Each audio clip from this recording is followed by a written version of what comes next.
Hey guys, Mark here, and so are the brand new Sony WH1000XM4s.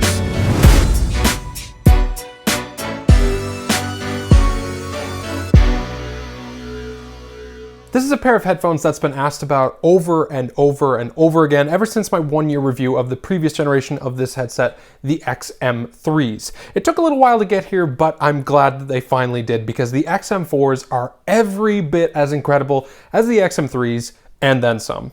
At first glance, the XM4s don't look a whole lot different on the outside than the XM3s did, other than a few minor changes like the darkened and recessed NFC logo, a slightly more matte finish, and some slightly brighter accents.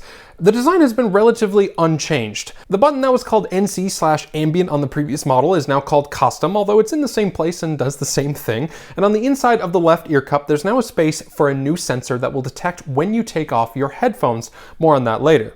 It's still made from the same high quality materials that kept my XM3s going strong for over 2 years without any wear or tear, and they're still just as comfortable as ever. The ear cups are nice and big, and both the pads and the headband are very plush. Now they are a closed back pair of headphones, so they will heat up your ears if you wear them for long periods of time, so keep that in mind. We've still got a USB-C port for charging and a 3.5mm audio port for wired listening. Sony has also opted to keep the touchpad on the right ear cup for skipping songs, playing or pausing music, and turning up or down the audio.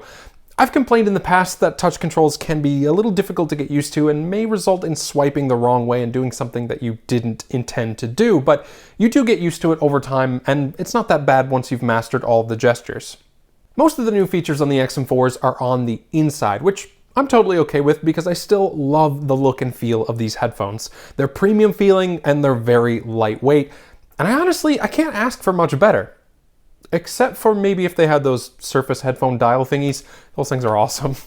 The new features start with the Sony Connect app. With the XM4s, you get the new Speak to Chat feature, whereby if you have the noise cancellation turned on and you start talking, the headphones will recognize your voice and activate the ambient sound feature, allowing you to hear yourself and the person that you're talking to. After about 30 seconds or so after you stop talking, the noise cancellation will automatically cut back in to drown out the background noise, and of course, we'll talk about the noise cancellation in just a second. You can also cup your hand over the right ear cup to do the exact same thing, and that feature seems to work a little bit faster than it did on the XM3s. Next up on the new feature list has to do with that sensor I mentioned earlier. As soon as you take your headphones off your head, you can now set the XM4s to immediately pause your music and resume it when you put them back on your head. This was a bit of a glaring omission with the XM3s, and I'm glad that they've solved it with the XM4s. The other glaring omission with the XM3s was my biggest gripe with the headphones overall. They didn't have a good form of multipoint Bluetooth support where you could connect to two devices at the same time and play audio from either of them to the headphones. The XM4s finally have that. If you go into the System tab in the app, you can pair two different devices at the same time. I have my iPad Pro and my Note 20 Ultra paired, and if I pause audio from one and then play it on the other, the headphones will automatically switch devices. It's not perfect, there is a few second delay from the time that you hit the pause on one and then play on the other, but it's miles ahead of the XM3s where you had to shut down the headset, hold the power button down for 10 seconds to activate the pairing mode, and then repair it to the other device before you could listen to anything. Which was terrible. Battery life on the XM4s is just as good as ever. Sony claims a solid 30 hours with battery life even with the active noise cancellation on, and 38 hours with it off. That's the same as the XM3s, and I'm not complaining at all. They charge from dead to full in 2 to 3 hours with the included USB-C cable, which is still just as criminally short as the one that came with the XM3s. Now, noise cancellation. I know this is something you guys are probably pretty excited to hear about, so I'm going to cut right to the chase. I switched between the XM3s and the XM4s for a better part of an hour while listening to all sorts of noises on my surround sound home theater. Airplane cabin noise, coffee shop ambience, cars passing by, people talking. And before I give you my opinion, I want you to hear it for yourself, so I'm going to stick my lavalier microphone inside both headphones so that you can hear the difference.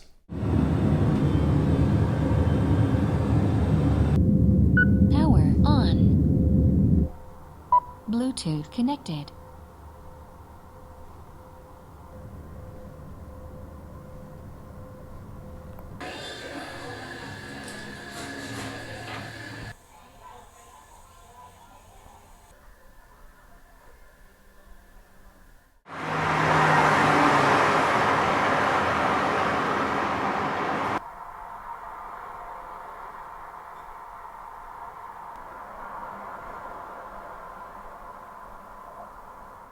Alright, so I'm not sure how you feel about it, but for me personally, most of the time I couldn't hear much of a difference. The XM4s might have a slight edge in things like drowning out music and people talking, but only a slight edge. But again, that's not a bad thing. The XM3s were already the absolute best pair of Bluetooth headphones that you could buy for noise cancellation.